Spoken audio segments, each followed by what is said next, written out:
आज मैं जिस विषय पे बात करने आया हूँ, वह हर देश के नागरिक के लिए बेहद महत्वपूर्ण है। ज़रा सोचिए, आप किसी डॉक्टर के पास ऑपरेशन करवाने जाते हैं। ऑपरेशन के दौरान आपकी मृत्यु हो जाती है। पहली नज़र में सभी यही सोचेंगे कि बीमारी गंभीर थी, इसलिए शायद मरीज को बचाया नहीं जा सका। लेकिन क्या होगा अगर बाद में पता चले कि उस डॉक्टर की डिग्री फर्जी थी?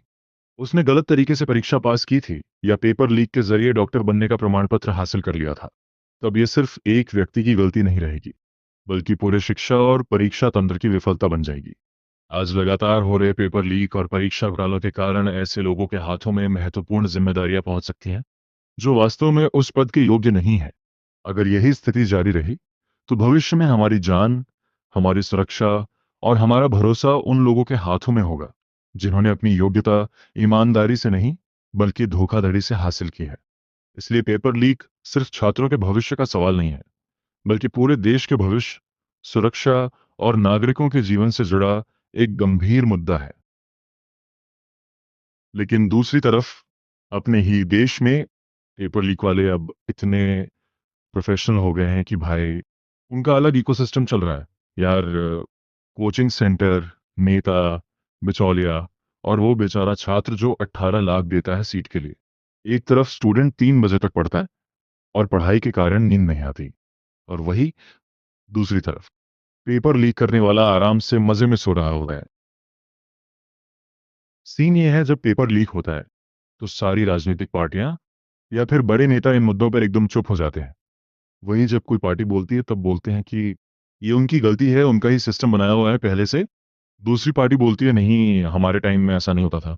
लेकिन कोई भी ये नहीं बताएगा कि इसमें कौन कौन शामिल है। किस किस पर एक्शन हुआ, एक्शन हुआ तो क्या सजा हुई, या फिर बात दबाने के लिए एक्शन लिया गया है। मैं ना किसी राजनीतिक पार्टी का समर्थक हूँ और ना ही किसी का विरोधी। मैं केवल अपने देश को आगे बढ़ते हुए देखना चाहता हूँ। मेरा उद्देश्य सिर्फ उन समस्याओं को उजागर करना है जो किसी भी राष्ट्र की प्रगति और विकास की बुनियाद को कमजोर करती हैं। यदि आप भारत को एक विश्व शक्ति बनाना चाहते हैं, तो क्षमा कीजिए, लेकिन यह तभी संभव है जब वास्तविक प्रतिभा को उसका उचित स्थान मिले। जिस देश में योग्य और मेहनती लोगों की जगह भ्रष्टाचार, धोखाधड़ी और सिफारिश लेने लगे, वहां सच्ची प्रगति का मार्ग कठिन हो जाता है। हम सभी नागरिकों का अधिकार है कि हम हर सरकार से सवाल पूछें। यही लोकतंत्र की सबसे बड़ी ताकत है। क्या ऐसे गंभीर मामलों पर कोई बड़ा और सख्त कदम नहीं उठाया जाना चाहिए? क्या ऐसा कानून नहीं बनना चाहिए जिसकी मिसाल भविष्य में दी जा सके, और जो किसी को भी शिक्षा, भर्ती या परीक्षा व्यवस्था के साथ खिलवाड़ करने से पहले 100 बार सोचने पर मजबूर कर दे? यदि ऐसा नहीं किया गया, तो हम अपने ही देश की प्रतिभाओं को खो देंगे। हम उनके विचारों को दबा रहे होंगे, उनके सपनों को तोड़ रहे होंगे, और उन्हें यह महसूस करा रहे होंगे कि मेहनत से अधिक महत्व भ्रष्टाचार का है। भारत की सबसे बड़ी ताकत उसकी युवा प्रतिभा है। यदि हम उसी प्रतिभा की रक्षा नहीं कर पाए, तो विश्व शक्ति बनने का सपना अधूरा रह जाएगा। आज मेरा सिर्फ एक सवाल है, क्या हर गलती के लिए हमेशा केवल नीचे के स्तर के लोग ही जिम्मेदार होते हैं? क्या ऊपर बैठे लोगों की कोई भूमिका नहीं होती?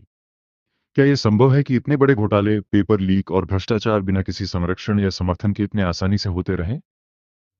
ये तो वैसा ही है जैसे केवल नीचे झाड़ू लगाकर ये उम्मीद करना कि ऊपर जमी धूल अपने आप साफ हो जाएगी। जब तक जवाबदेही सबसे ऊंचे स्तर तक तय नहीं होगी, तब तक यह लीक और भ्रष्टाचार का तंत्र खत्म नहीं होगा। यदि सरकार वास्तव में इस समस्या को समाप्त करना चाहती है, तो उसे बिना किसी दबाव, बिना किसी राजनीतिक प्रभाव और बिना किसी पक्षपात की कठोर कार्रवाई करनी होगी। आधे अधूरे कदमों से यह समस्या नहीं रुकेगी। इसके लिए एक ऐसा उदाहरण स्थापित करना होगा जिसे देखकर भविष्य में कोई भी इस तरह के अपराध करने की हिम्मत न करे। आज तक जनता ने सरकार पर विश्वास किया है। क्या सरकार जनता पर विश्वास नहीं करना चाहती?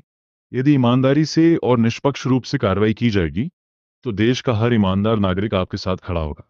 आखिर एक राजनीतिक दल केवल नेताओं से नहीं बनता, बल्कि उन लाखों करोड़ों नागरिकों के विश्वास और समर्थन से बनता है, जो लोकतंत्र की असली ताकत है। जनता का भरोसा ही किसी भी सरकार की सबसे बड़ी पूंजी है, और उसे बनाए रखने का सबसे अच्छा तरीका है निष्पक्षता, पारदर्शिता और न्याय।